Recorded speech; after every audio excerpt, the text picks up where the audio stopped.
आदरणीय अध्यक्ष जी, इस सत्र के प्रारंभ में ही मैं जब मीडिया के साथियों से बात कर रहा था तब मैंने सभी माननीय सांसदों को अपील करते हुए एक बात का उल्लेख किया था। मैंने कहा था कि ये सत्र भारत के विजयोत्सव का सत्र है।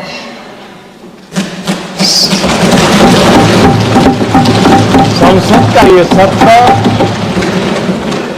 भारत के गौरवगान का सत्र है।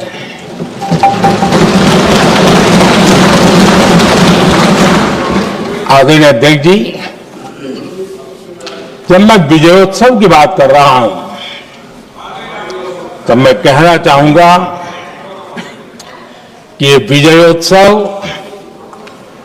आतंकी हेडक्वार्टर्स को मिट्टी में मिलाने का है।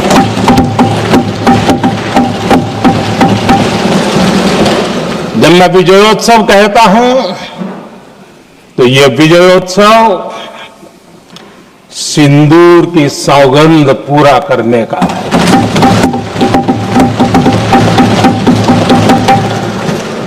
मैं जब ये विजयोत्सव कहता हूं तो ये भारत की सेना के शौर्य और सामर्थ्य का विजय गाथा कह रहा है। जब मैं विजयोत्सव कह रहा हूं तो 140 करोड़ भारतीयों की एकता, इच्छा शक्ति, उसके एक अप्रतिम जीत का विजयोत्सव की बात करता हूं। आदरणीय अध्यक्ष जी, मैं इसी विजय भाव से इस सदन में भारत का पक्ष रखने के लिए खड़ा हुआ।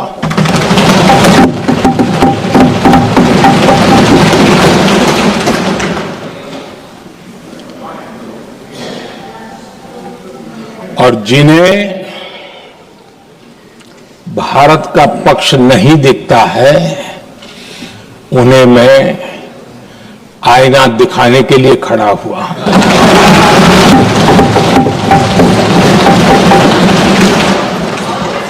आदरणीय अध्यक्ष जी, मैं 140 करोड़ देशवासियों की भावनाओं में अपना स्वर मिलाने के लिए उपस्थित हुआ हूं। ये 140 करोड़ देशवासियों की भावना की जो गूंज है, जिस सदन में सुनाई दी है, मैं उसे अपना एक स्वर मिलाने खड़ा हुआ। आदरणीय अध्यक्ष जी, ऑपरेशन सिंदूर के दरमियान जिस प्रकार से देश के लोगों ने मेरा साथ दिया,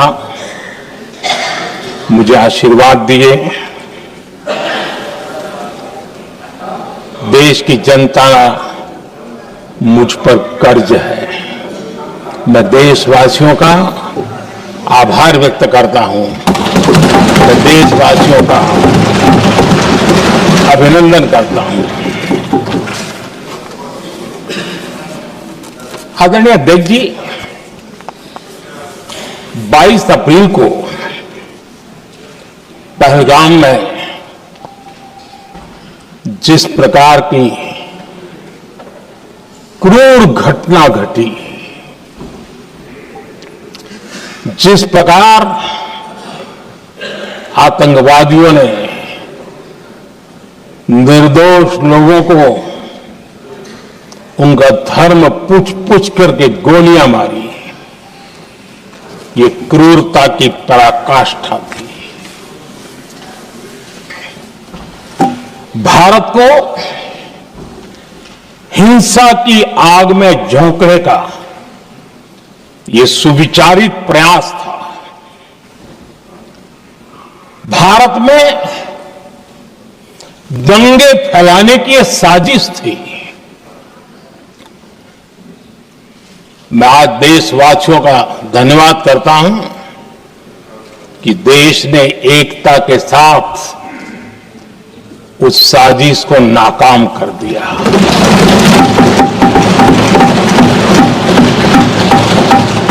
आदरणीय अध्यक्ष जी, 22 अप्रैल के बाद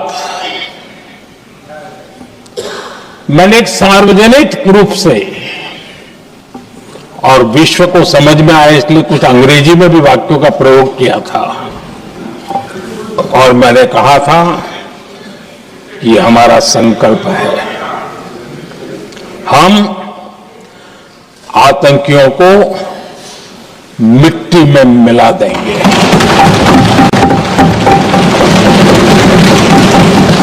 और मैंने सार्वजनिक रूप से कहा था, सजा उनके आकाओं को भी होगी और कल्पना से भी बड़ी सजा मिलेगी।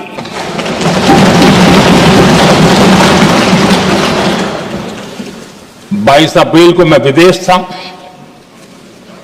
मैं तुरंत लौट के आया और आने के तुरंत बाद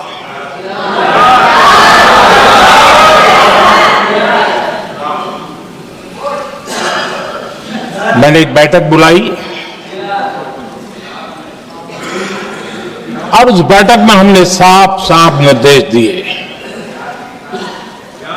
कि आतंकवाद को करारा जवाब देना होगा और ये हमारा राष्ट्रीय संकल्प है। आदरणीय अध्यक्ष जी, हमें हमारे सैन्य बलों की क्षमता पर पूरा विश्वास है, पूरा भरोसा है उनकी क्षमता पर, उनके सामर्थ्य पर, उनके साहस पर। सेना को कार्रवाई की खुली छूट दे दी गई और यह भी कहा गया कि सेना तय करें कब, कहां, कैसे, किस प्रकार से। ये सारी बातें उस मीटिंग में साफ साफ कह दी गई और कुछ बातें उसमें से मीडिया में शायद रिपोर्ट भी हुई है।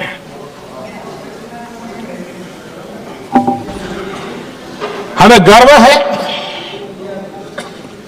आतंकियों को वो सजा दी और सजा ऐसी है कि आज भी आतंक के उन आकाओं की नींद उड़ी हुई है।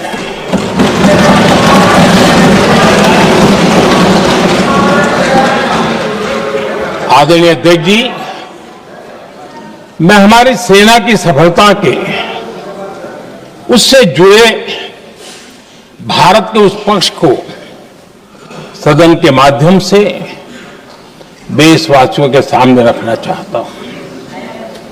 पहला पक्ष,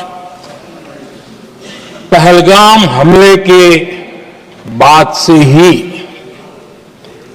पाकिस्तानी सेना को अंदाजा लग चुका था कि भारत कोई बड़ी कार्रवाई करेगा।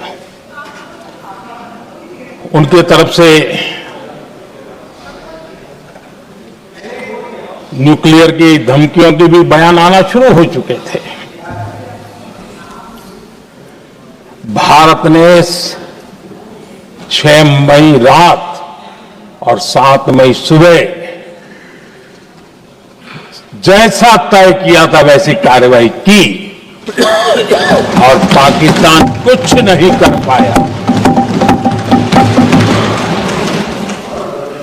22 मिनट में 22 अप्रैल का बदला निर्धारित लक्ष्य के साथ हमारी सेना ने ले लिया। दूसरा पक्ष, आदरणीय अध्यक्ष जी, पाकिस्तान के साथ बड़ी लड़ाई की तो कई बार हुई है, लेकिन ये पहली ऐसी भारत की रणनीति बनी कि जिसमें पहले जहां कभी नहीं गए थे वहां हम पहुंचे, पाकिस्तान के कोने कोने में आतंकी अड्डों को धुआं धुआं कर दिया गया।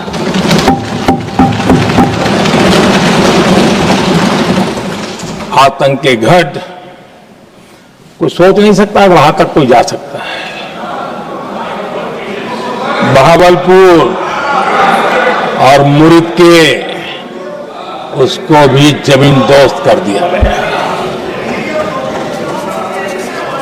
आदरणीय अध्यक्ष जी, हमारे सेनाओं ने आतंकी अड्डों को तबाह कर दिया। तीसरा पक्ष,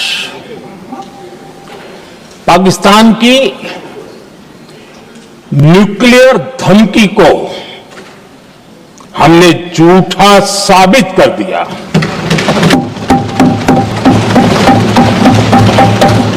भारत ने सिद्ध कर दिया कि न्यूक्लियर ब्लैकमेलिंग अब नहीं चलेगा और न ही ये न्यूक्लियर ब्लैकमेलिंग के सामने भारत झुकेगा। आदरणीय अध्यक्ष जी, चौथा पक्ष, भारत ने दिखाई अपनी तकनीकी क्षमता। पाकिस्तान के सीने पर सटीक प्रहार किया। पाकिस्तान के एयरबेस एसेट्स को भारी नुकसान हुआ और आज तक उनके कई एयरबेस आईसीयू में पड़े हैं। आज टेक्नोलॉजी आधारित युद्ध का युग है। ऑपरेशन सिंदूर इस महारत में भी सफल सिद्ध हुआ है।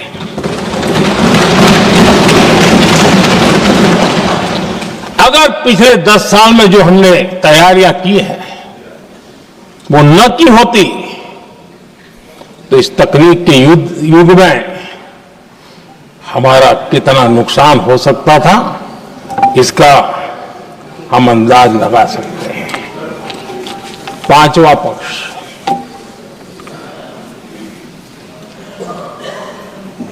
ऑपरेशन सिंदूर के दरमियान पहली बार हुआ जब आत्मनिर्भर भारत की ताकत को दुनिया ने पहचाना। Made in India drone, made in India missile ने पाकिस्तान के हथियारों की पोल खोल करके रख दी।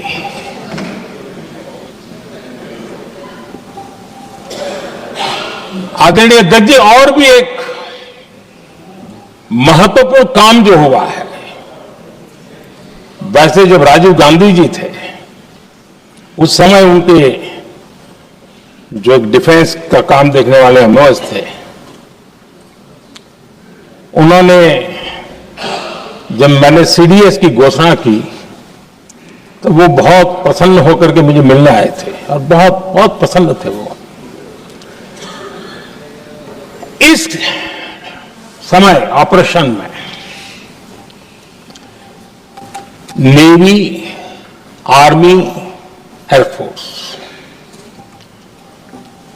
तीनों सेनाओं का जॉइंट एक्शन, इसके बीच की सिनर्जी, इसने पाकिस्तान के छक्के छुड़ा दिए।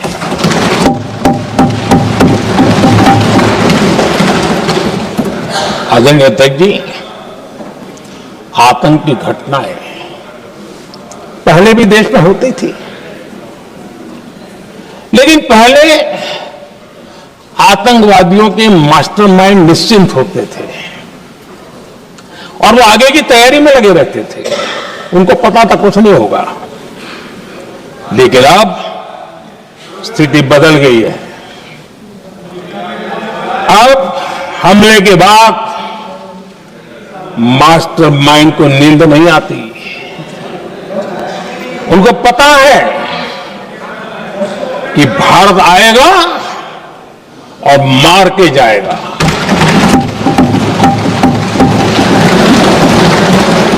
ये न्यू नॉर्मल भारत ने सेट कर दिया है।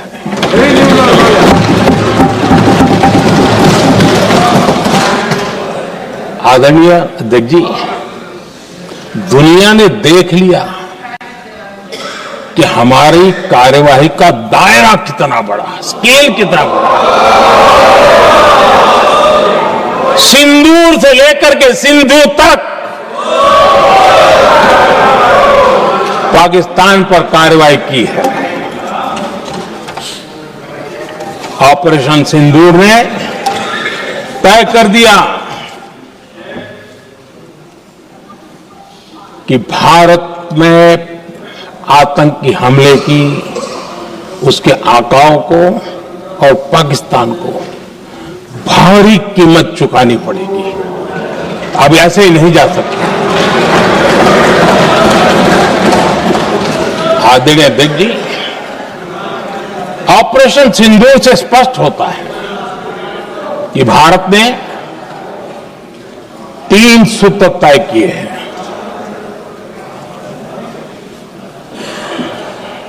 अगर भारत पर आतंकी हमला हुआ तो हम अपने तरीके से, अपनी शर्तों पर, अपने समय पर जवाब देकर के रहेंगे।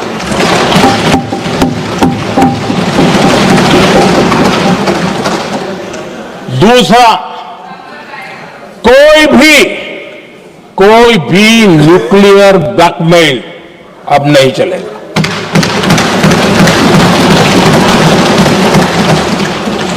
और तीसरा, हम आतंकी सरपरस्त सरकार और आतंक के आकाओं उनको अलग अलग नहीं देखेंगे। आदरणीय अध्यक्ष जी,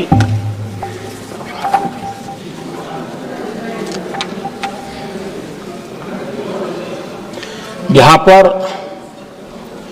विदेश नीति को लेकर के भी काफी बातें कही गई हैं।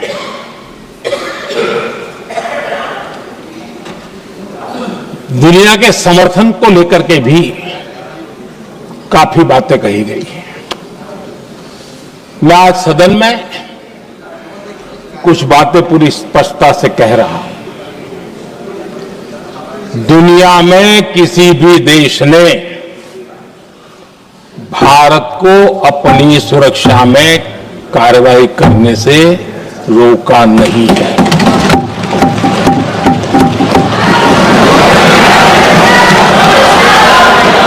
संयुक्त राष्ट्र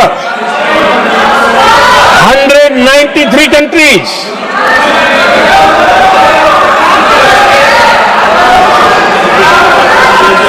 सिर्फ 3 देश 193 कंट्री में सिर्फ 3 देश ऑपरेशन सिंदूर के दौरान पाकिस्तान के समर्थन में बयान दिया था। Only 3 countries. क्वाड हो, ब्रिक्स हो, फ्रांस, रूस, जर्मनी, कोई भी देश का नाम ले लीजिए, तमाम देश दुनिया भर से भारत को समर्थन मिला है।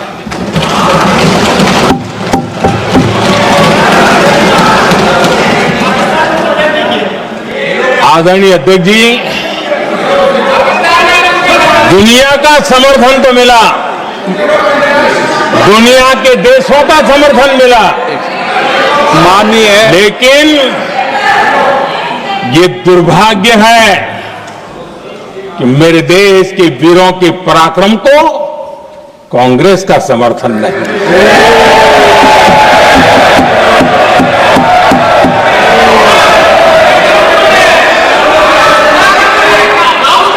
22 अप्रैल के बाद 22 अप्रैल के आतंकी हमले के बाद 3-4 दिन में ही ये उछल रहे थे और कहना शुरू कर दिया, कहां गई 56 इंच की छाती, कहां खो गया मोदी, मोदी तो फेल हो गया। क्या मजा ले रहे थे, उनको लगता है वाह बाजी मार ली। उनको पहलगाम के निर्दोष लोगों की हत्या में भी वो अपनी राजनीति तराशते थे।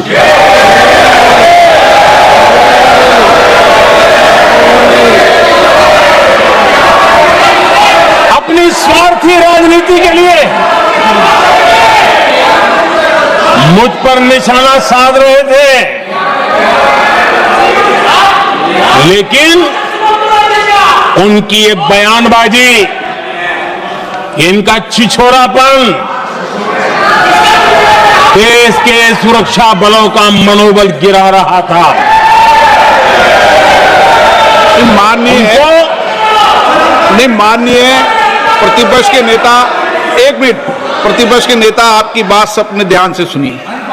आप बेटे कांग्रेस के और नेताओं को जैसे ये उचित नहीं है आपके लिए। न भारत के सामर्थ्य पर भरोसा है और न ही भारत की सेनाओं पर,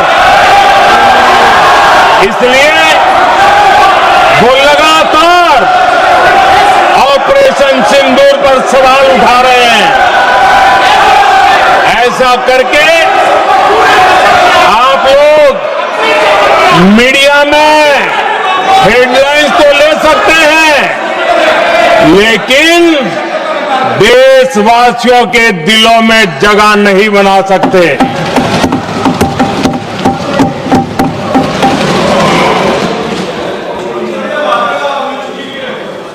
आदरणीय सभापति जी, आदरणीय अध्यक्ष जी, 10 मई को भारत ने ऑपरेशन सिंदूर के तहत हो रहे एक्शन को रोकने की घोषणा की। इसको लेकर यहां भांति भांति की बातें कही गई। ये वही प्रोपेगेंडा है जो सीमा पार से फैलाया गया है। कुछ लोग सेना द्वारा दिए गए तथ्यों की जगह पाकिस्तान के झूठ प्रचार को आगे बढ़ाने में जुटे हुए हैं। जबकि भारत का रुख हमेशा स्पष्ट रहा है। आदरणीय अध्यक्ष जी, कुछ चीजें मैं जरा स्मरण भी कराना चाहता हूं। जब सर्जिकल स्ट्राइक हुआ उस समय हमने लक्ष्य तय किया था, हमारे जवानों को तैयार करके कि हम उनके इलाके में जाकर के आतंकियों के जो लॉन्चिंग पैड है उनको नष्ट करेंगे। और सर्जिकल स्ट्राइक, एक रात के उस ऑपरेशन में हमारे लोग सूर्योदय होते होते काम पूरा करके वापिस आए। लक्ष्य निर्धारित था कि ये करना है। जब बालाकोट एयर स्ट्राइक किया तो हमारा लक्ष्य तय था कि आतंकियों के जो ट्रेनिंग सेंटर्स है, इस बार हम उसको तबाह करेंगे। और हमने वो भी करके दिखाया।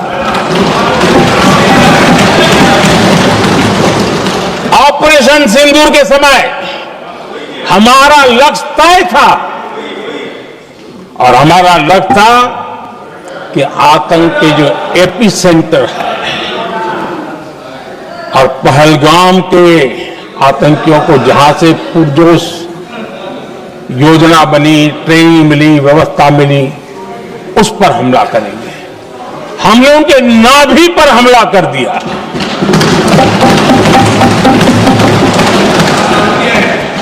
जहां पहलगाम के आतंकियों का रिक्रूटमेंट हुआ, ट्रेनिंग होती थी, फंडिंग होता था, उन्हें टेक्निकल सपोर्ट मिलता था, शस्त्र सरंजाम मिलता था, उस जगह को आइडेंटिफाई किया और हमने सटीक तरीके से ऑपरेशन सिंदूर के तहत आतंकियों की नाभि पे प्रहार कर दिया।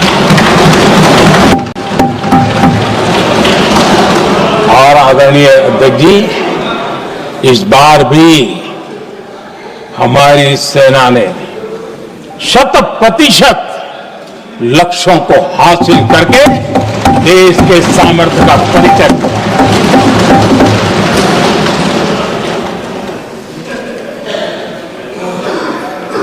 कुछ लोग जानबूझ करके कुछ चीजें भूलने में इंटरेस्टेड होते हैं। देश भूलता नहीं है, देश को याद है। 6 रात और 7 मई सुबह ऑपरेशन हुआ था और 7 मई को सुबह भारत ने प्रेस कॉन्फ्रेंस हमारी सेना ने की और उस प्रेस कॉन्फ्रेंस में भारत ने स्पष्ट कर दिया था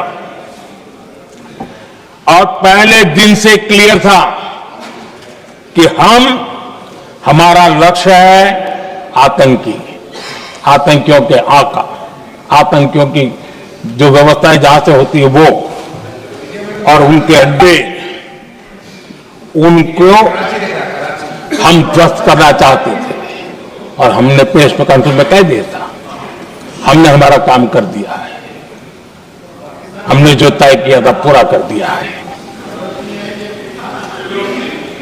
और इसलिए 6-7 मई को ऑपरेशन हमारा संतोषजनक होने के तुरंत बाद कल जो राजनाथ जी ने कहा था, मैं डंके की चोट पर दोबारा दोहराता हूं, भारत की सेना ने पाकिस्तान की सेना को चंद मिनटों में बता दिया कि हमारा ये लक्ष्य था, हमने लक्ष्य पूरा कर दिया है, ताकि उनको पता चले और हमें भी पता चले कि उनके दिल दिमाग में क्या चलता है।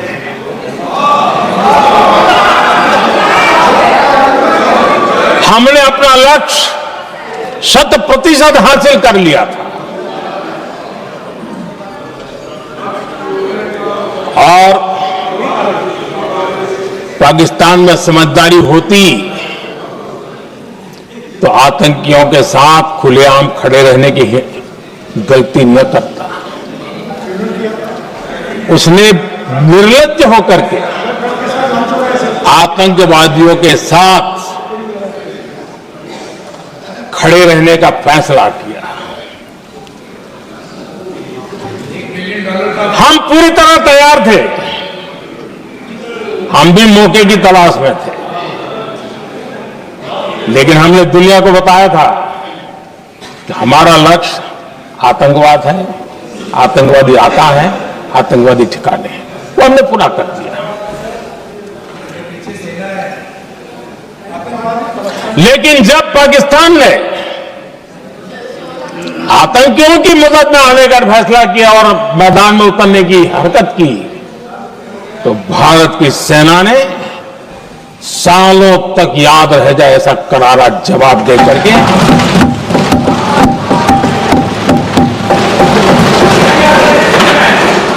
9 मई की मध्य रात्रि और 10 मई की एक प्रकार से सुबह हमारी मिसाइलें उन्होंने पाकिस्तान के हर कोने में प्रचंड प्रहार किया, जिसकी पाकिस्तान ने कभी कल्पना नहीं की थी, और पाकिस्तान को घुटनों पर आने के लिए मजबूर कर दिया।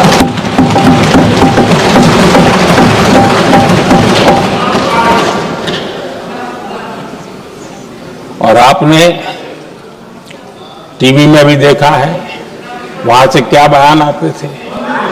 पाकिस्तान के लोग, अरे मैं तो स्विमिंग पूल में नहा रहा था, कोई कह रहा था मैं तो दफ्तर जाने की तैयारी कर रहा था, हम कुछ सोचे पहले तो भारत ने तो हमला कर दिया। ये पाकिस्तान के लोगों के बयान है और देश ने देखे हैं। स्विमिंग पूल में नहा रहा था।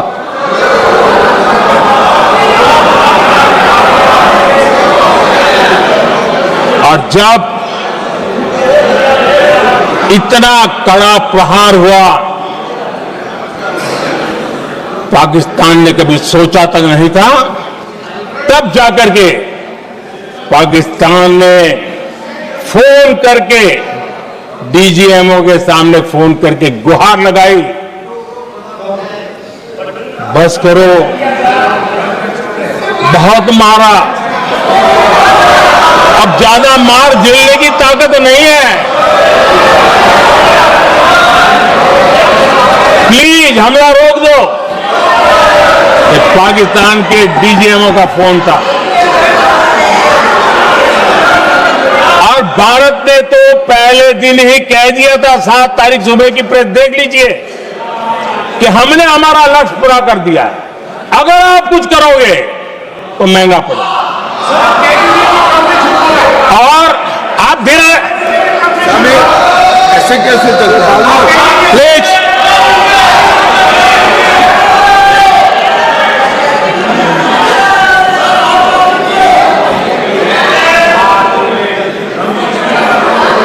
मैं आज दोबारा कह रहा हूं, ये भारत की स्पष्ट नीति थी, सुविचारित नीति थी, सेना के साथ मिलकर के तय की हुई नीति थी, और वे ये थी कि हम आतंक, उनके आका, उनके ठिकाने, ये हमारा लक्ष्य है। और हमने कहा, पहले दिन प्रेस कॉन्फ्रेंस में कहा है कि हमारा एक्शन नॉन एक्सेलेटरी है, ये हमने कह करके किया है। और इसके लिए साथियों हमने हमला रोका। अध्यक्ष जी, दुनिया के किसी भी नेता ने भारत के ऑपरेशन रोकने के लिए नहीं कहा।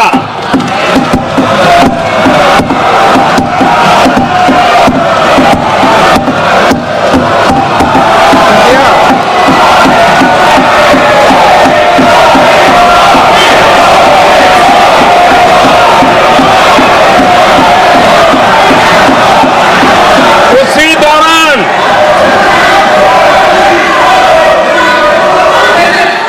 9 तारीख को रात को अमेरिका के उपराष्ट्रपति जी ने मुझसे बात करने का प्रयास किया। वो घंटे भर कोशिश कर रहे थे, लेकिन मेरी सेना के साथ मीटिंग चल रही थी, तो मैंने उनका फोन उठा नहीं पाया। बाद में मैंने उनको कॉल बैक किया। मैंने कहा कि आपका फोन था, 3-4 बार आपका फोन आ गया, क्या है? तो अमेरिका के उपराष्ट्रपति जी ने मुझे फोन पे बताया कि पाकिस्तान बहुत बड़ा हमला करने वाला है, ये उन्होंने मुझे बताया। मेरा जो जवाब था, जिनको समझ नहीं आता है उनको तो नहीं आएगा,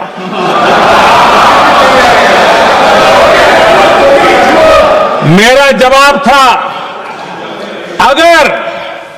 अगर पाकिस्तान का ये इरादा है तो उसे बहुत महंगा पड़ेगा। कि मैंने अमेरिका के उपराष्ट्रपति को कहा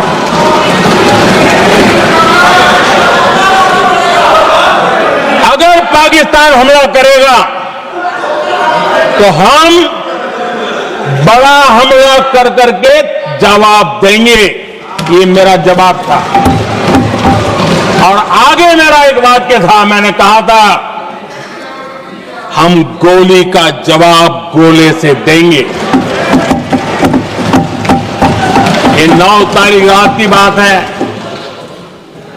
और 9 रात में और 10 सुबह हमने पाकिस्तान को सैन्य शक्ति को तहस नहस कर दिया था। और यही हमारा जवाब था, यही हमारा जज्बा था। और आज पाकिस्तान भी भली भांति जान गया है कि भारत का हर जवाब पहले से ज्यादा तगड़ा होता है।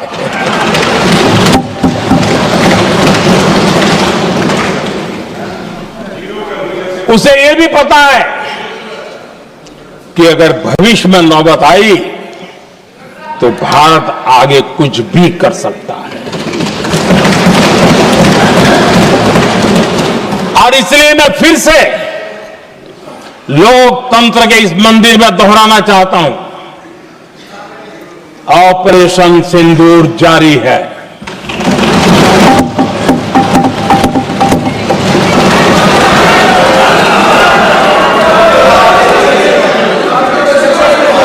पाकिस्तान ने दुस्साहस की अगर कल्पना की तो उसे करारा जवाब दिया जाएगा।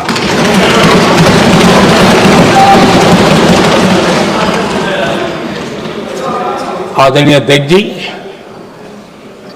आज का भारत आत्मविश्वास से भरा हुआ है। आज का भारत आत्मनिर्भरता के मंत्र को लेकर के पूरी शक्ति के साथ तेज गति से आगे बढ़ रहा है। देश देख रहा है भारत आत्मनिर्भर बनता जा रहा है। लेकिन देश ये भी देख रहा है कि एक तरफ तो भारत आत्मनिर्भरता की ओर तेज गति से आगे बढ़ रहा है, लेकिन कांग्रेस मुद्दों के लिए पाकिस्तान पर निर्भर होती जा रही है।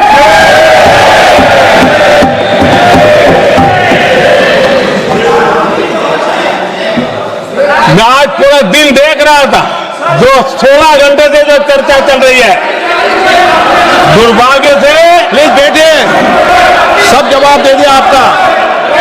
आप सुनते नहीं, सबका जवाब दे दिया। प्लीज दुर्भाग्य से सुनिए जवाब। कांग्रेस को पाकिस्तान के मुद्दे इंपोर्ट करने पड़ रहे हैं।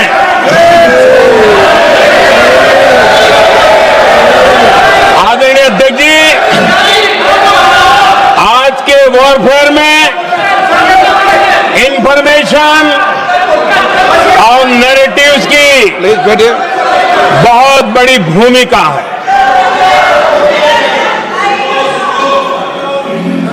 नैरेटिव घड़ करके एआई का भी भरपूर उपयोग करके सेनाओं के मनोबल को कमजोर करने के खेल भी खेले जाते हैं। जनता के अंदर अविश्वास पैदा करने के भी भरपूर प्रयास होते हैं। दुर्भाग्य से कांग्रेस और उसके सहयोगी पाकिस्तान के ऐसे ही प्रपंच के प्रवक्ता बन चुके हैं।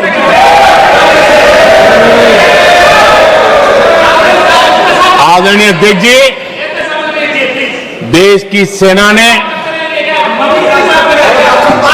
आदरणीय अध्यक्ष जी, ये तरीका है देश आपका? की सेना ने बैठिए बैठिए। देश की सेना ने सर्जिकल स्ट्राइक की।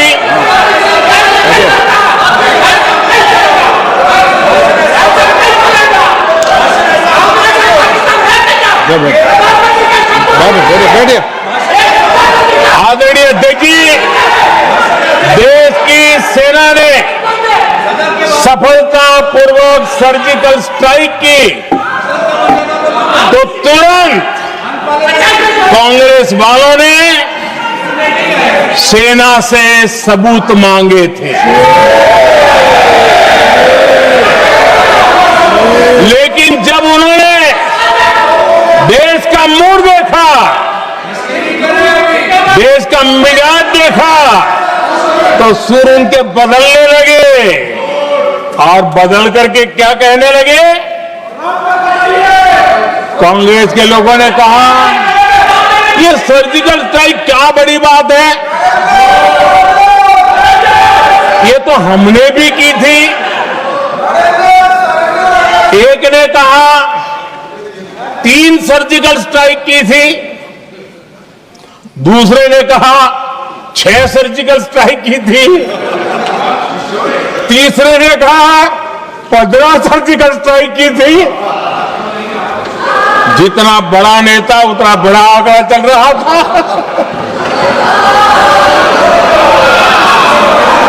आदरणीय अध्यक्ष जी, इसके बाद बालाकोट में सेना ने एयर स्ट्राइक की। अब एयर स्ट्राइक तो ऐसी थी वो कुछ कह नहीं सकते थे, इसलिए ये तो नहीं कहा कि भाई हमने भी की थी। उसमें तो उन्होंने समझदारी दिखाई, लेकिन फोटो मांगने लगे। एयर स्ट्राइक हुई तो फोटो दिखाओ, क्या कहां गिरा, क्या तोड़ा, कितना तोड़ा, कितने मरे, भाई यही पूछते रहे। पाकिस्तान भी यही पूछता, ये भी यही पूछते थे। इतना ही नहीं, आदरणीय अध्यक्ष जी, जब पायलट अभिनंदन पकड़े गए तो पाकिस्तान में तो खुशी का माहौल होना स्वाभाविक था कि उनके हाथ में भारतीय सेना का एक पायलट उनके हाथ लगा था। लेकिन यहां पर भी कुछ लोग थे जो कानों कानों में कह रहे थे अब मोदी फंसा, अब अभिनंदन वहां है, मोदी ला करके दिखा दे। अब देखते हैं मोदी क्या करता है। और डंके की चोट पर अभिनंदन वापिस आए।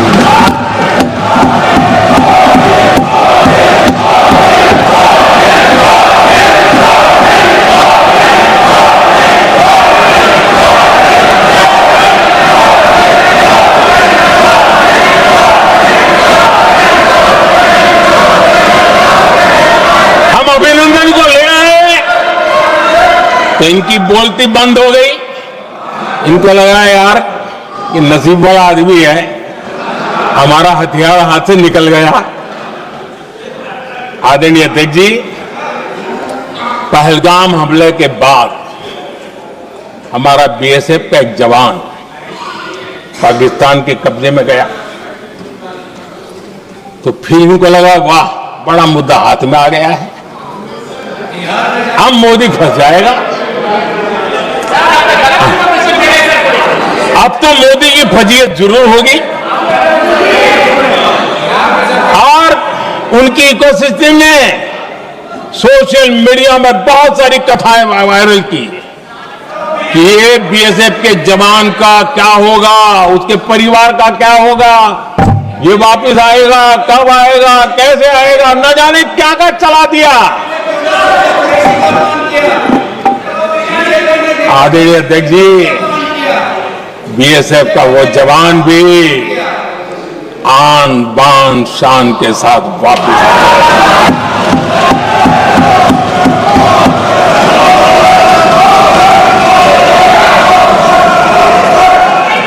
आतंकवादी रो रहे हैं, आतंकवादियों के आका रो रहे हैं और उनको रोते देखकर यहां भी कुछ लोग रो रहे हैं।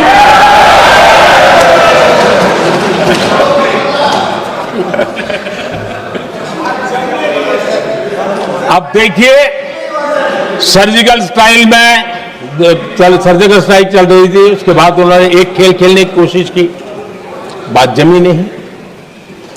एयर स्ट्राइक हुई तो दूसरा खेल खेलने की कोशिश की, वो भी जमी नहीं। जब ये ऑपरेशन सिंदूर हुआ तो उन्होंने नया पैंतरा शुरू किया। और क्या शुरू किया? रोक क्यों दिया? पहले तो मानने को तैयार नहीं थे कि मुक्त करते, अब कहते रोक क्यों दिया? वारे बयान बहादुरों,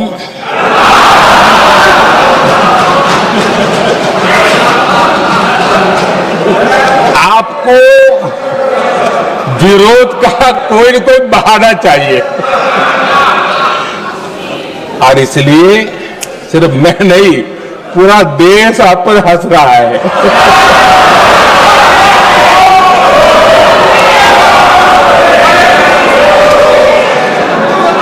आदरणीय अध्यक्ष जी, सेना का विरोध, सेना के प्रति एक पता नहीं नेगेटिविटी, ये कांग्रेस का पुराना रवैया रहा। देश ने अभी अभी करगिल विजय दिवस मनाया, लेकिन देश पूरी तरह जानता है कि उनके कार्यकाल में और आज तक करगिल के विजय को कांग्रेस ने अपनाया नहीं। न करगिल विजय दिवस मनाया है, न करगिल विजय का गौरव किया। इतिहास साक्षी है। देखिए, जब डोकलाम में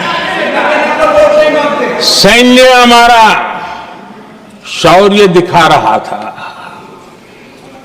तब कांग्रेस के नेता चुपके चुपके किससे ब्रीफिंग देते थे, वो सारी दुनिया अब जानते हैं।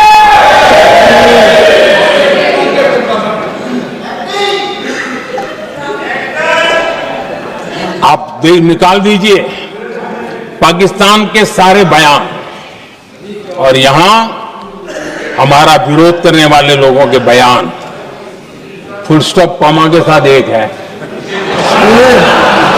क्या कहेंगे इसको? और बुरा लगता है सच बोलते हैं तो। पाकिस्तान के साथ सुर में सुर मिला दिया जाता है। आदरणीय अध्यक्ष जी, देश हैरान है, कांग्रेस ने पाकिस्तान को क्लीन चिट दे दी है।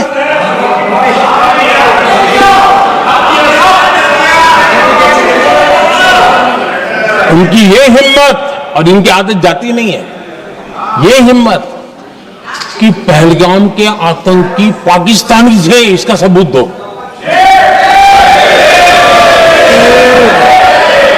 क्या कह रहे हो तुम लोग? तो कौन सा तरीका है? और यही मांग पाकिस्तान कर रहा है जो कांग्रेस कर रही है। और आदरणीय अध्यक्ष जी, आज जब सबूतों की कोई कमी नहीं है, सब कुछ आंखों के सामने दिखता है, तब ये हालत है। अगर ये सबूत ना होते तो क्या करते ये लोग, आप बताइए। आदरणीय अध्यक्ष जी,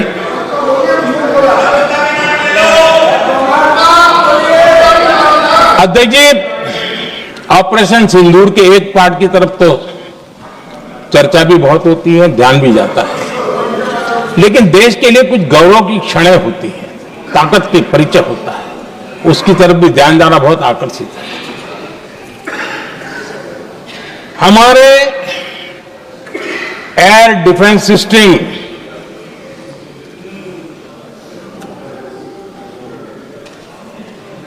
दुनिया में इसकी चर्चा है।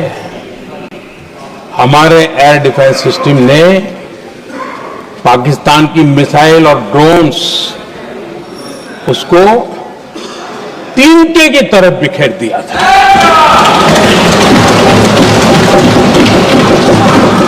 आदेश अध्यक्ष जी, मैं एक आंकड़ा आज बताना चाहता हूं, पूरा देश गर्व से भर जाएगा। कुछ लोगों का क्या होगा मैं नहीं जानता, पूरा देश गर्व से भर जाएगा। 9 मई को पाकिस्तान ने करीब 1000 मिसाइलों और आर्म्ड ड्रोन्स के भारत पर बहुत बड़ा हमला करने की कोशिश की। 1000 ये मिसाइलें भारत के किसी भी हिस्से पर गिरती तो वहां भयंकर तबाही मचती, लेकिन 1000 मिसाइल्स और ड्रोन्स को भारत ने आसमान में ही चूर चूर कर दिया।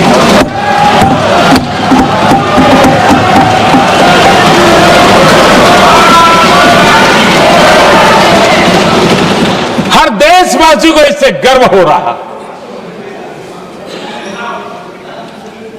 लेकिन जैसे कांग्रेस के लोग इंतजार कर रहे थे, कुछ तो गड़बड़ होगी यार, मोदी मरेगा, कहीं तो फंसेगा।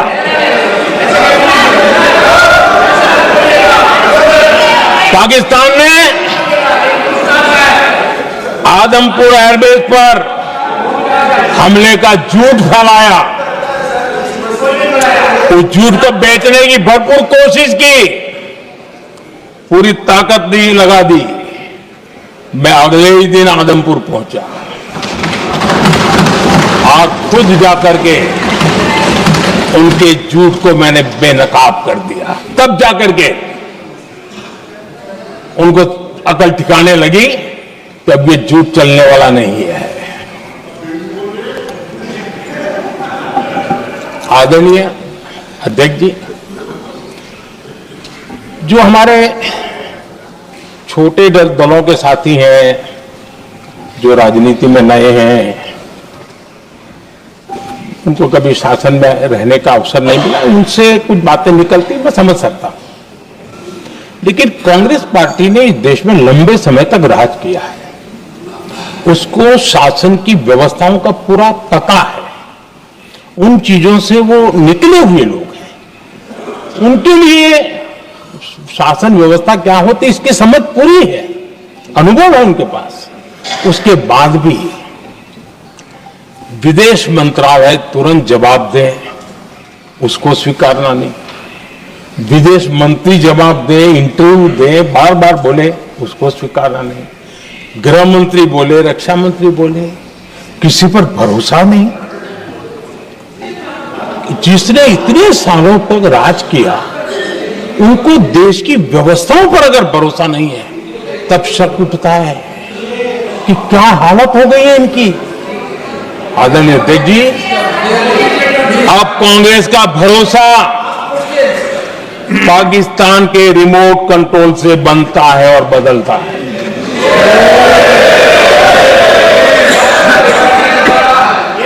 आदरणीय अध्यक्ष जी, एक बिल्कुल कांग्रेस के नए सदस्य, यानी उनको तो क्षमा करनी चाहिए, नए सदस्य को क्या कहेंगे, लेकिन कांग्रेस के आका जो उनको लिख करके देते हैं और उनसे बुलवाते हैं, खुद में हिम्मत नहीं है, उनसे बुलवाते हैं कि ऑपरेशन सिंदूर ये तो तमाशा था, ये आतंकवादियों ने जिन 26 लोगों को मौत के घाट उतारा था ना, उस भयंकर क्रूर घटना पर ये तेजाब छिड़कने वाला पाप है। तमाशा कहते हो, आपकी असहमति हो सकती है, और ये कांग्रेस के नेता बुलवाते हैं।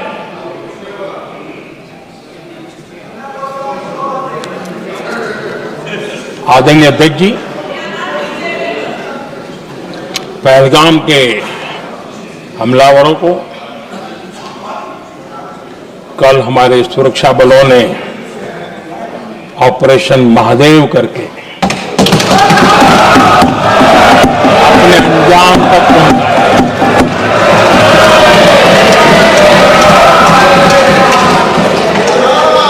लेकिन मैं हैरान हूं कि यहां ठहाके लगा के पूछा गया कि आखिर ये कल ही क्यों हुआ।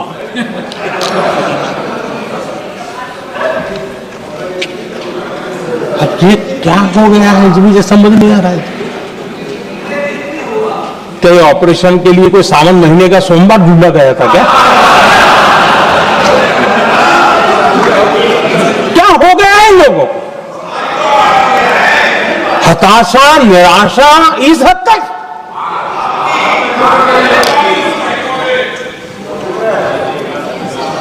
और देखिए मजा, पिछले कई सप्ताह से हाँ ऑपरेशन सिंधु हो गया तो ठीक है, पहलगाम के आतंकियों का क्या हुआ, पहलगाम के आतंकियों का अब हुआ तो कल क्यों हुआ?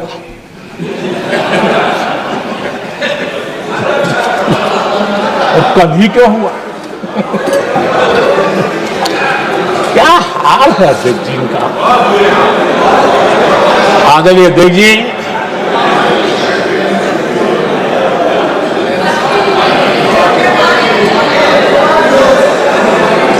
आदरणीय अध्यक्ष जी, शास्त्रों में कहा गया है, हमारे शास्त्रों में कहा गया है, शस्त्रेण रक्षिते राष्ट्रे, शस्त्रेण रक्षिते राष्ट्रे शास्त्र चर्चा प्रवर्तते। अर्थात जब राष्ट्र शस्त्र से सुरक्षित होते हैं तभी वहां शास्त्र की, ज्ञान की चर्चाएं जन्म ले पाती है। जब सीमा पर सेनाएं मजबूत होती है तभी लोकतंत्र प्रखर होता है। आदरणीय अध्यक्ष जी, ऑपरेशन सिंदूर बीते दशक में भारत की सेना के सशक्तिकरण का एक साक्षात प्रमाण है। ऐसे ही नहीं हुआ है। कांग्रेस के शासन के दौरान सेनाओं को आत्मनिर्भर बनाने के संबंध में सोचा तक नहीं जाता था।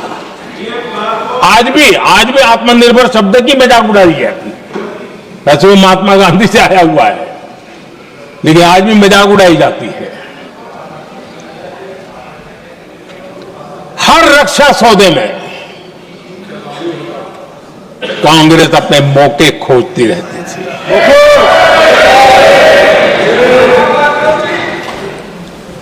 छोटे छोटे हथियारों को लिए विदेशों पर निर्भरता, ये इनका कार्यकाल रहा है। Bullet proof jacket, night vision camera तक नहीं होते थे।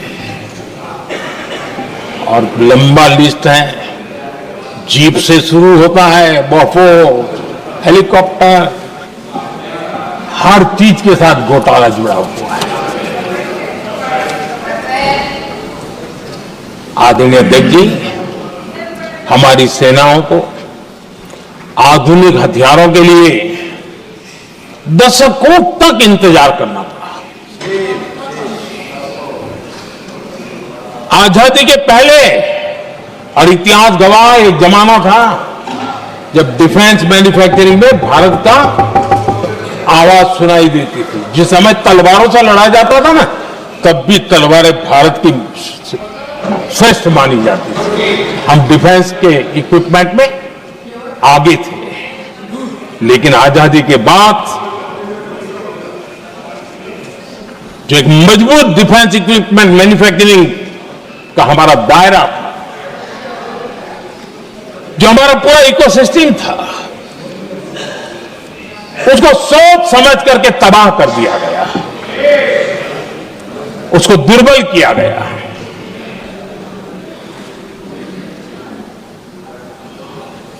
रिसर्च और मैन्युफैक्चरिंग के लिए रास्ते बंद कर दिए गए। अगर इसी नीति पर हम चलते तो भारत इस 21वीं सदी में ऑपरेशन सिंदूर के संबंध में सोच भी नहीं सकता। यह हालत करके रखा हुआ था उन्होंने। भारत को सोचना पड़ता कि अगर कोई एक्शन लेना है तो शस्त्र कहां से मिलेंगे, साधन कहां से मिलेगा, बारूद कहां से मिलेगा, समय पर मिलेगा या नहीं मिलेगा, बीच बचाव में रुकता नहीं जाएगा, ये टेंशन पालना पड़ता है।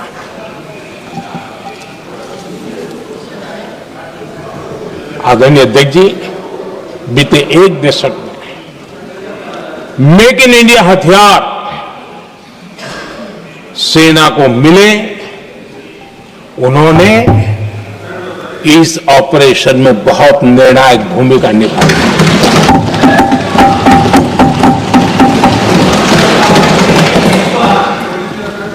आदरणीय अध्यक्ष जी,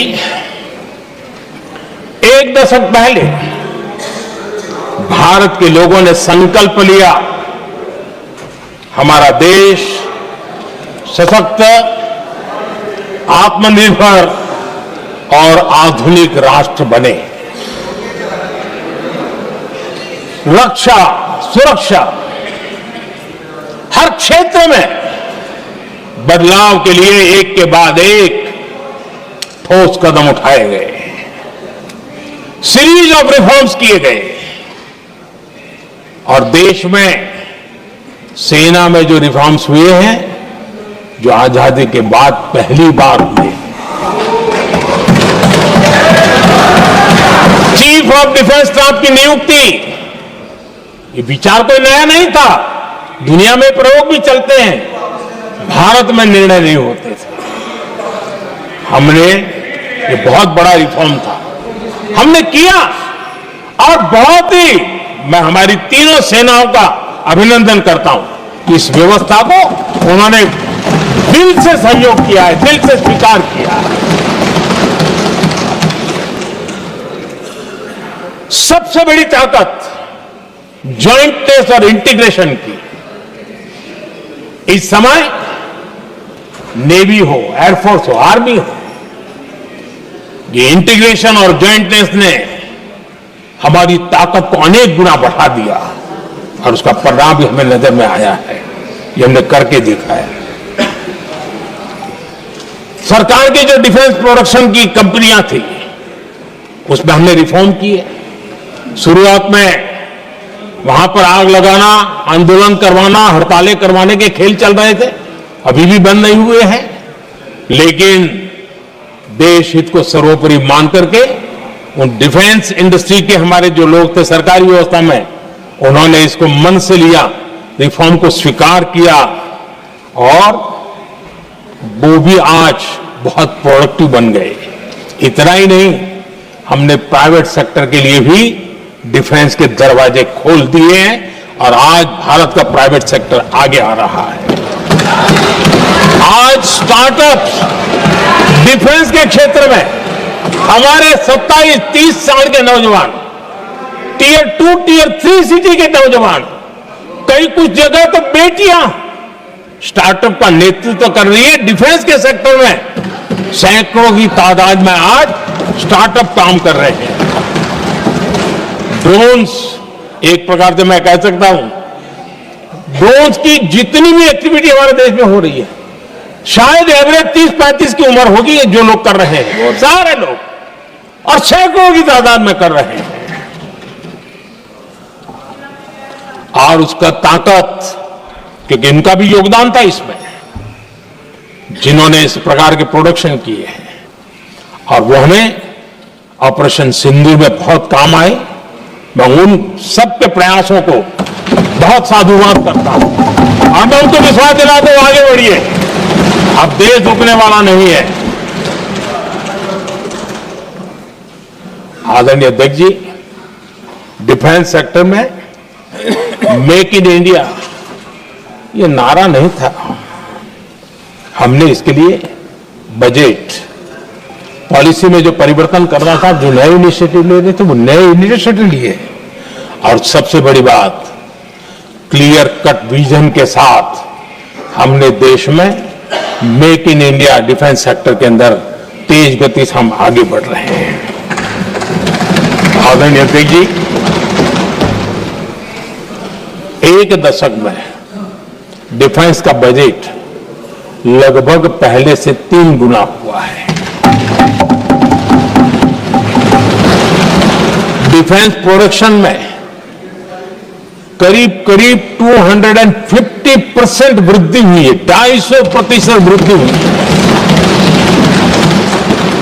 11 वर्षों में डिफेंस एक्सपोर्ट 30 गुना से भी ज्यादा बढ़ा है, 30 गुना से ज्यादा।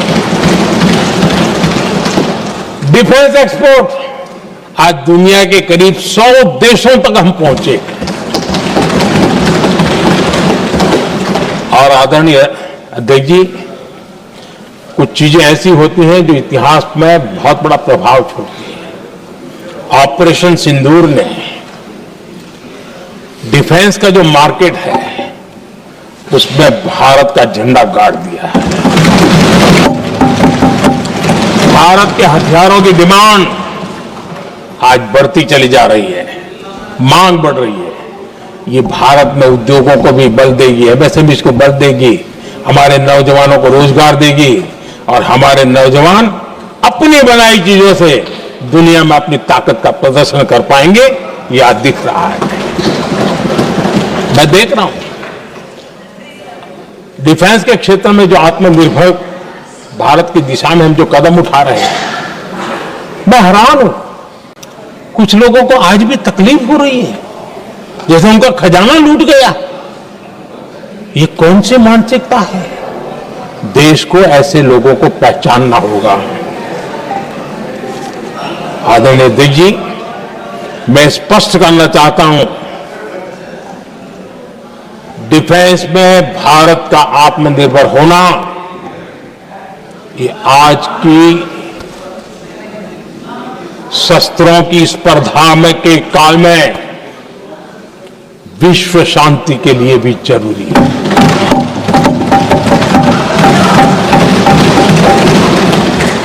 मैं पहले भी कह चुका हूं, भारत युद्ध का नहीं, बुद्ध का देश है।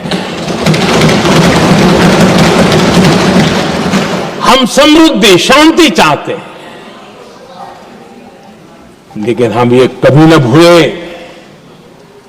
कि समृद्धि का और शांति का रास्ता शक्ति से ही गुजरता है।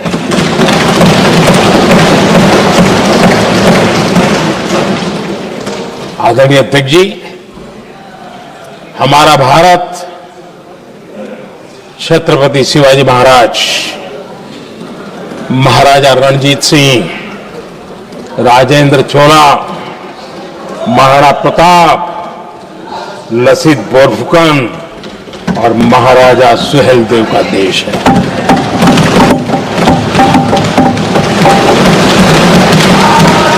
आदरणीय अध्यक्ष जी, हम विकास और शांति के लिए सामरिक सामर्थ्य पर भी फोकस करते हैं। आदरणीय अध्यक्ष जी, कांग्रेस के पास नेशनल सिक्योरिटी का विजन में पहले था और आज तो सवाल ही नहीं उठता है।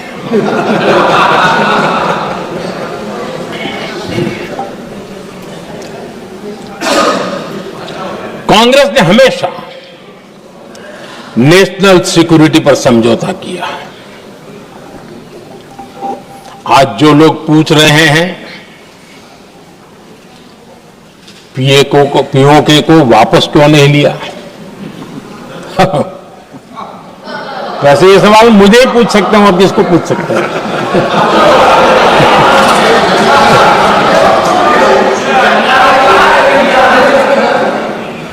लेकिन इसके पहले जवाब देना होगा पूछने वालों को। किसकी सरकार ने पीओके पर पाकिस्तान को कब्जा करने का अवसर दिया। जवाब साफ है, जवाब साफ है। जब भी मैं नेहरू जी की चर्चा करता हूं तो कांग्रेस और उसका पूरा इकोसिस्टम बिलबिला जाता है, पता नहीं क्या है। आदरणीय अध्यक्ष जी, हम एक शेर सुना करते थे, मुझे ज्यादा इसका ज्ञान तो नहीं है लेकिन सुनते थे। लम्हों ने खता की और सदियों ने सजा पाई। आजादी के बाद से ही जो फैसले लिए गए उनकी सजा आज तक देश भुगत रहा है।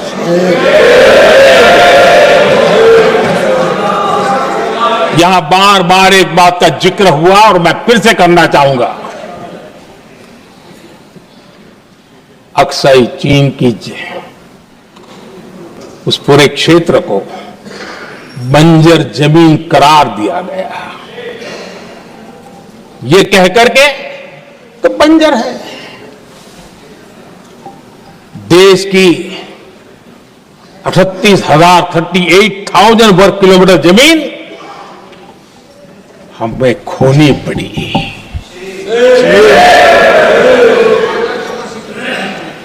आदरणीय अध्यक्ष जी, मैं जानता हूं मेरी कुछ बातें चुभने वाली है। 1962 और 1963 के बीच कांग्रेस के नेता जम्मू कश्मीर के पूंछ, उरी, नीलम वैली और किशनगंगा को छोड़ देने का प्रस्ताव रख रहे थे। भारत की भूमि, आदरणीय अध्यक्ष जी, और वो भी लाइन ऑफ पीस के नाम पर किया जा रहा था। 1966 रण ऑफ कच्छ पर इन्हीं लोगों ने मध्यस्थता स्वीकार की। ये था उनका राष्ट्रीय सुरक्षा का विजन। एक बार फिर उन्होंने भारत का करीब 800 वर्ग किलोमीटर क्षेत्र पाकिस्तान को सौंप दिया, जिसमें छड़बेट भी शामिल है, कि कहीं उसको छड़ा बेट भी कहते हैं। 1965 की जंग में हाजीपीर पास को हमारी सेना ने वापस जीत लिया था, लेकिन कांग्रेस ने उसे फिर लौटा दिया। 1971 पाकिस्तान के 93,000 फौजी हमारे पास बंदी थे। पाकिस्तान का हजारों वर्ग किलोमीटर एरिया हमारी सेना ने कब्जा किया था। हम बहुत कुछ कर सकते थे, विजय की स्थिति में थे। उस दौरान अगर थोड़ी सा विजन होता, थोड़ी सी समझ होती, तो पीओके वापस लेने का निर्णय हो सकता। वो मौका था,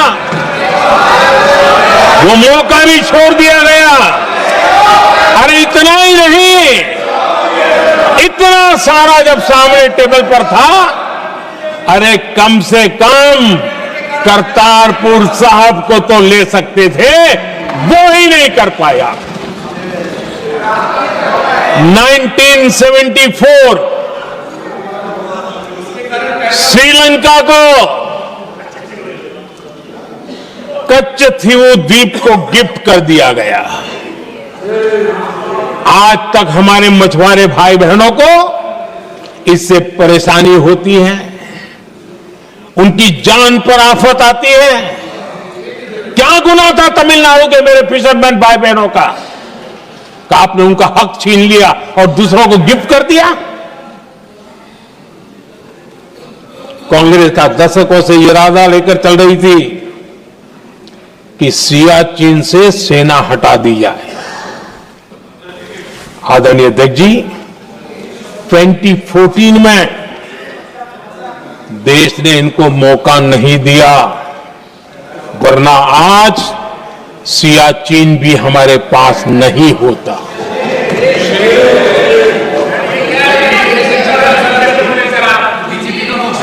आदरणीय अध्यक्ष जी, आजकल कांग्रेस के जो लोग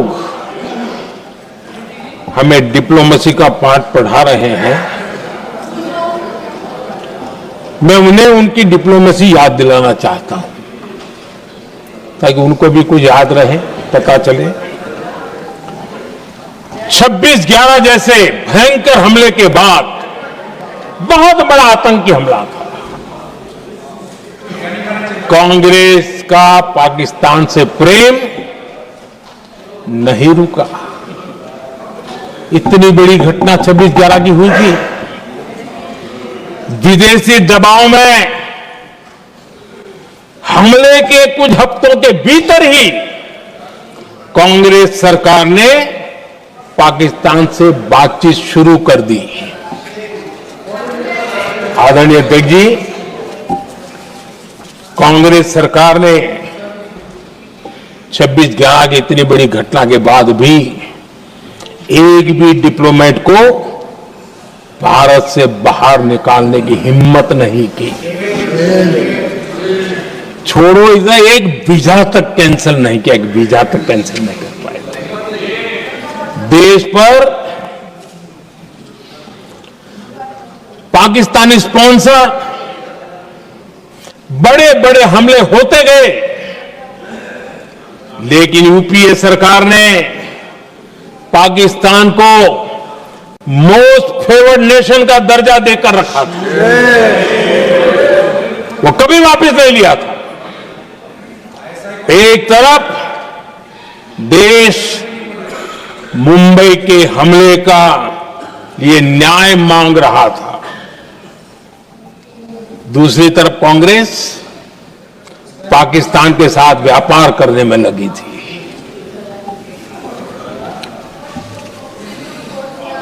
पाकिस्तान वहां से खून की होली खेलने वाले आतंकियों को भेजते रहे और कांग्रेस यहां अमन की आश के मुशायरे किया करती थी। मुशायरे होते थे। हमने आतंकवाद और अमन की आस का ये वन वे ट्रैफिक बंद कर दिया।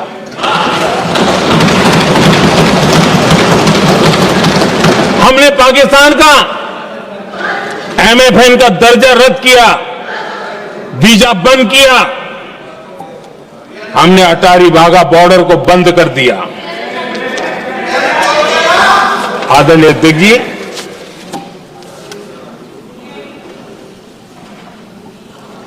भारत के हितों को गिरवी रख देना ये कांग्रेस की पार्टी की पुरानी आदत है।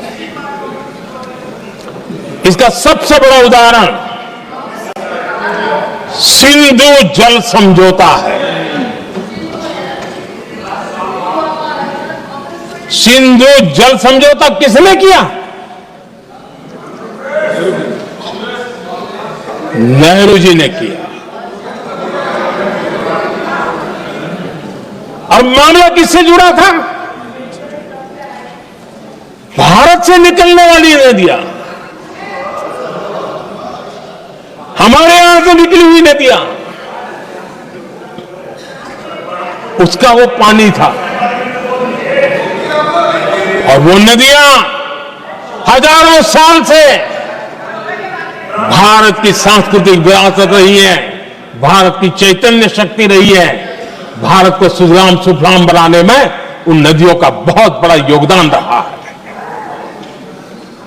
सिंधु नदी जो सदियों से भारत की पहचान हुआ करती थी, उसी से भारत जाना जाता था। लेकिन नेहरू जी और कांग्रेस ने सिंधु और झेलम जैसी नदियों पर विवाद के लिए पंचायत किसको दी? वर्ल्ड बैंक को दी। वर्ल्ड बैंक फैसला करे क्या करना है। नदी हमारी, पानी हमारा।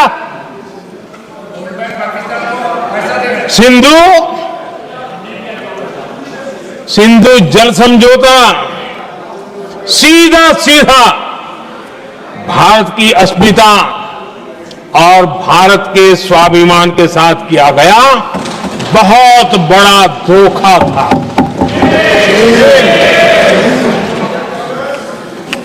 आदरणीय अध्यक्ष जी, आज के देश के युवा ये बात सुनते होंगे तो उनको भी आश्चर्य होगा कि ऐसे लोग थे हमारे देश का काम करते थे। नेहरू जी ने इस ट्रीटी करी और क्या किया? ये जो पानी था, जो नदियां थी, जो भारत से निकल रही थी, उन्होंने 80% पानी पाकिस्तान को देने के लिए वो राजी हो गए। और इतना बड़ा हिंदुस्तान, उसको सिर्फ 20% पानी। कोई मुझे समझाए भाई ये कौन सी बुद्धिमानी थी, कौन सा देश हित था, कौन सी डिप्लोमेसी थी, क्या हालत करके बना के रखा था आप लोगों ने। इतनी बड़ी आबादी वाला हमारा देश, हमारे यहां से निकलती हुई ये नदियां, और सिर्फ 20% पानी, और 80% पानी उन्होंने उसको दिया जो देश खुलेआम भारत को अपना दुश्मन करार कर देता रहता है, दुश्मन कहता रहा। और ये पानी पर किसका हक था? हमारे देश के किसानों का, हमारे देश के नागरिकों का, हमारा पंजाब, हमारा जम्मू कश्मीर, देश के एक बहुत बड़े हिस्से को कि इन्होंने पानी के संकट में धकेल दिया इस एक कारण से। और राज्यों के भीतर भी पानी को लेकर के आपस में संघर्ष पैदा हुई है, प्रतिस्पर्धा पैदा हुई, और उनका जिस पर हक था उस पर पाकिस्तान मौज करता रहा। और ये दुनिया में अपनी डिप्लोमेसी के पाठ पढ़ाते रहते हैं। आदरणीय अध्यक्ष जी, अगर ये ट्रीटी न होती तो पश्चिमी नदियों पर कई बड़ी परियोजनाएं बनती। पंजाब, हरियाणा, राजस्थान और दिल्ली, वहां के किसानों को भरपूर पानी मिलता, पीने के पानी की कोई समस्या नहीं रहती। औद्योगिक प्रगति के लिए भारत बिजली बना पाता। इतना ही नहीं, नेहरू जी ने इसके उपरांत करोड़ों रुपए भी दिए ताकि पाकिस्तान नहर बना सके।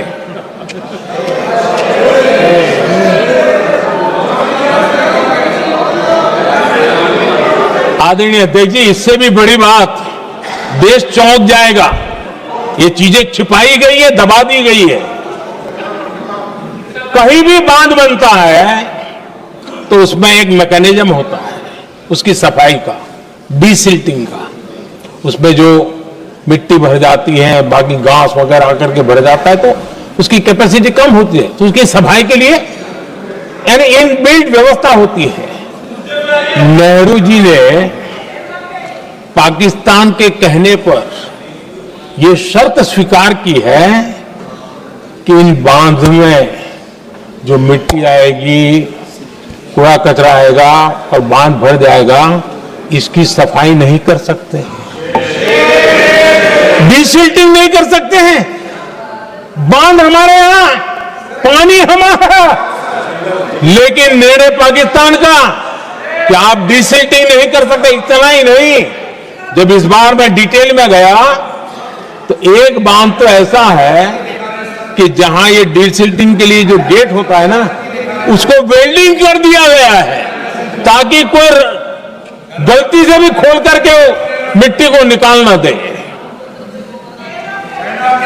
पाकिस्तान ने नेहरू जी से लिखवा लिया था कि भारत बिना पाकिस्तान की मर्जी अपने बांधों में जमा होने वाली मिट्टी साफ नहीं करेगा, डिसिल्टिंग नहीं करेगा। ये समझौता देश के खिलाफ था और बाद में नेहरू जी को भी ये गलती माननी पड़ी। इस समझौते में निरंजन दास गुलाटी करके का सज्जन उसमें जुड़े हुए थे। उन्होंने एक किताब लिखी है। उस किताब में उन्होंने लिखा है कि फरवरी 1961 में नेहरू ने उनसे कहा था, गुलाटी, मुझे उम्मीद थी कि यह समझौता अन्य समस्याओं के समाधान का रास्ता खोलेगा, लेकिन हम वही हैं जहां पहले थे। ये नेहरू जी ने कहा। नेहरू जी केवल तत्कालिक प्रभाव देख पा रहे थे, इसलिए उन्होंने कहा कि हम वहीं के वहीं हैं। लेकिन सच्चाई ये कि इस एग्रीमेंट के कारण देश बहुत पिछड़ गया, देश बहुत पीछे चल गया और देश का बहुत नुकसान हुआ। हमारे किसानों को नुकसान हुआ, हमारी खेती को नुकसान हुआ। और नेहरू जी उस डिप्लोमेसी को जानते थे जिसमें किसान का कोई वजूद ही नहीं था। यह हाल करके रखा था उन्होंने। आदरणीय अध्यक्ष जी, पाकिस्तान आगे दशकों तक भारत के साथ युद्ध और छद्म युद्ध, प्रॉक्सी वॉर करता ही रहा।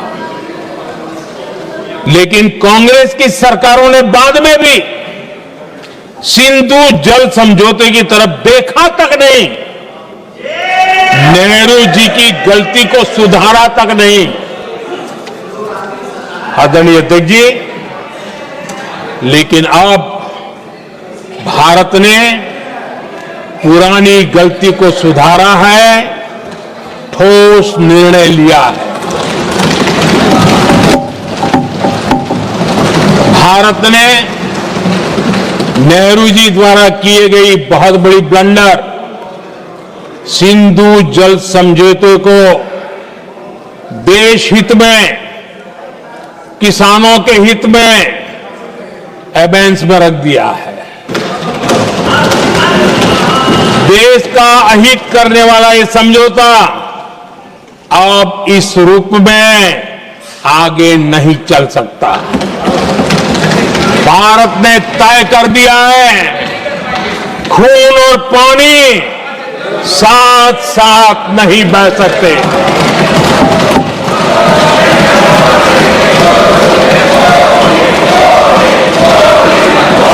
माननीय सदस्य, आप बहुत देर हो गई, आप उपनेता हैं, ये तरीका आप बैठे बैठे टोकते हैं, प्लीज, ये शोभा नहीं देता आपके लिए। बैठिए बैठिए बैठिए, आदरणीय शोभा नहीं देता आपका। अध्यक्ष जी, आप उपनेता, अपनी मर्यादा बना के रखें। चल बैठिए। वहां बैठे साथी आतंकवाद पर लंबी लंबी बातें करते हैं। जब ये सत्ता में था, जुड़े हुए हैं, जब इनको राज करने का अवसर मिला था, तब देश का हाल क्या है, क्या रहा था, वो आज भी देश भूला नहीं है। 2014 से पहले देश में असुरक्षा का जो माहौल था, अगर वो आज याद भी करे ना तो लोग सिहर जाते हैं। आदरणीय अध्यक्ष जी, हम सबको याद है, जो नई पीढ़ी के बच्चे हैं उनको पता नहीं है, हम सबको पता है। हर जगह पर अनाउंसमेंट होता था, रेलवे स्टेशन पर जाओ, बस स्टैंड पर जाओ, एयरपोर्ट पर जाओ, बाजार में जाओ, मंदिर में जाओ, कहीं पर भी जाओ, जहां भी भीड़ होती है, कोई भी लावारी चीज दिखे छूना मत, पुलिस को तुरंत जानकारी देना, वो बम हो सकता है। हम 2014 तक यही सुनते आए थे, ये हालात करके रखा था। देश के कोने कोने में यही हाल था। माहौल ये था कि जैसे कदम कदम पर बम बिछे हैं और खुद को ही नागरिकों ने बचाना है, उन्होंने हाथ ऊपर कर दिए, अनाउंस कर दिया। आदरणीय अध्यक्ष जी, कांग्रेस की कमजोर सरकारों के कारण देश को कितनी जानें गंवानी पड़ी, हमें अपनों को खोना पड़ा। आदरणीय अध्यक्ष जी, आतंकवाद पर लगाम लगाई जा सकती थी। हमारी सरकार ने 11 साल में ये करके दिखाया, एक बहुत बड़ा सबूत है। 2004 से 14 के बीच जो आतंकी घटनाएं होती थी, उन घटनाओं में बहुत बड़ी कमी आई है। इसलिए देश भी जानना चाहता है, अगर हमारी सरकार आतंकवाद पर नकल कस सकती है तो कांग्रेस सरकारों की ऐसी कौन सी मजबूरी थी कि आतंकवाद को फलने फूलने दिया। आदरणीय अध्यक्ष जी, कांग्रेस के राज में आतंकवाद अगर फला फूला है तो उसका एक बड़ा कारण इनकी तुष्टीकरण की राजनीति है, वोट बैंक की राजनीति है। जब दिल्ली में बाटला हाउस एनकाउंटर हुआ, कांग्रेस के एक बड़ी नेता के आंख में आंसू थे, आतंकवादी मारे गए इसके कारण, और वोट पाने के लिए इस बात को हिंदुस्तान के कोने कोने में पहुंचाया गया। आदरणीय अध्यक्ष जी, 2001 में देश की संसद पर हमला हुआ था, तब कांग्रेस के एक बड़े नेता ने अफजल गुरु को बेनिफिट ऑफ डाउट देने की बात कही थी। आदरणीय अध्यक्ष जी, मुंबई में 26/11 का इतना बड़ा आतंकी हमला हुआ, एक पाकिस्तानी आतंकी जिंदा पकड़ा गया। पाकिस्तान की मीडिया ने, दुनिया ने यह स्वीकार किया कि यह पाकिस्तानी है, लेकिन यहां कांग्रेस पार्टी इतना बड़ा पाकिस्तान का पाप, इतना बड़ा पाकिस्तानी आतंकी हमला, और ये क्या खेल खेल रहे थे, वोट बैंक की राजनीति के लिए क्या कर रहे थे। कांग्रेस पार्टी इसको भगवा आतंक सिद्ध करने में जुटी हुई है।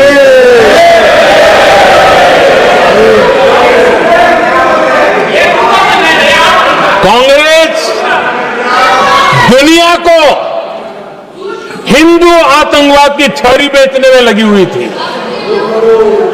कांग्रेस के एक नेता ने अमेरिका के बड़े राजनयिक को यहां तक कह दिया था कि लश्कर-ए तोयबा से भी बड़ा खतरा भारत के हिंदू ग्रुप है। ये कहा गया था तुष्टीकरण के लिए कांग्रेस ने जम्मू कश्मीर में भारत का संविधान, बाबा साहब अंबेडकर का संविधान, उसे जम्मू कश्मीर में पैर नहीं रखने दिए, इन्होंने घुसने नहीं दिया, उसे बाहर रखा। तुष्टीकरण और वोट बैंक की राजनीति के लिए कांग्रेस हमेशा देश की सुरक्षा को बलि चढ़ाती रही। आदरणीय अध्यक्ष जी, तुष्टीकरण के लिए ही कांग्रेस ने आतंकवाद से जुड़े कानूनों को कमजोर किया। गृहमंत्री जी ने आज विस्तार से सदन में कहा है, इसलिए मैं इसको रिपीट करना नहीं चाहता। आदरणीय अध्यक्ष जी, मैंने इस सत्र की शुरुआत में आग्रह किया था, मैंने कहा था कि दलहित में हमारे मत मिले न मिले, दलहित में हमारे मत मिले न मिले, देश हित में हमारे मन जरूर मिलने चाहिए। पहलगाम की विभीषिका ने हमें गहरे घाव दिए हैं, उसने देश को झकझोर दिया है। इसके जवाब में हमने ऑपरेशन सिंदूर किया तो सेनाओं के पराक्रम ने, हमारे आत्मनिर्भर अभियान ने देश में एक सिंदूर स्पिरिट पैदा किया है।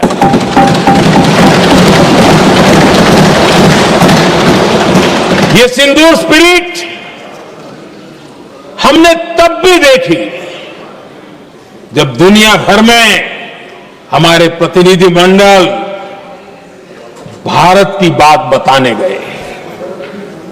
मैं उन सभी साथियों को बहुत बहुत बधाई देता हूं। आपने बहुत ही प्रभावी ढंग से भारत की बात डंके की चोट पर दुनिया के सामने रखी। लेकिन मुझे दुख इस बात का है, हैरानी भी है, जो खुद को कांग्रेस के बड़े नेता समझते हैं, उनके पेट में दर्द हो रहा है कि भारत का पक्ष दुनिया के सामने क्यों रखा गया। शायद कुछ नेताओं को सदन में बोलने पर भी पाबंदी लगा दी गई है। आदरणीय अध्यक्ष जी, इस मानसिकता से बाहर निकलने की जरूरत है। कुछ पंक्तियां मेरे मन में आती हैं, मैं अपने भाव व्यक्त करना चाहता हूं। आदरणीय अध्यक्ष जी, करो चर्चा और इतनी करो, करो चर्चा और इतनी करो कि दुश्मन दहशत से दहल उठे। दुश्मन दहशत से दहल उठे। रहे ध्यान बस इतना ही, रहे ध्यान बस इतना ही, मान सिंदूर और सेना का प्रश्नों में भी अटल रहे। हमला मां भारती पर हुआ अगर, तो प्रचंड प्रहार करना होगा। दुश्मन जहां भी बैठा हो, हमें भारत के लिए ही जीना होगा। मेरा कांग्रेस के साथियों से आग्रह है कि एक परिवार के दबाव में पाकिस्तान को क्लीन चिट देना बंद कर दें। जो देश की विजय की क्षण है, कांग्रेस उसे देश के उपहास का क्षण न बनाए।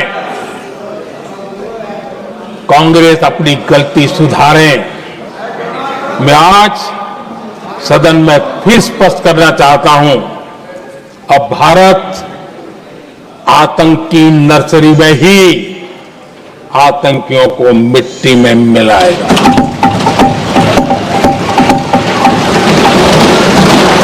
हम पाकिस्तान को भारत के भविष्य खेलने नहीं देंगे और इसलिए ऑपरेशन सिंदूर खत्म नहीं हुआ है, ऑपरेशन सिंदूर जारी है। और ये पाकिस्तान के लिए भी नोटिस है। वो जब तक भारत के खिलाफ आतंक का रास्ता रोकेगा नहीं, तब तक भारत एक्शन लेता रहेगा।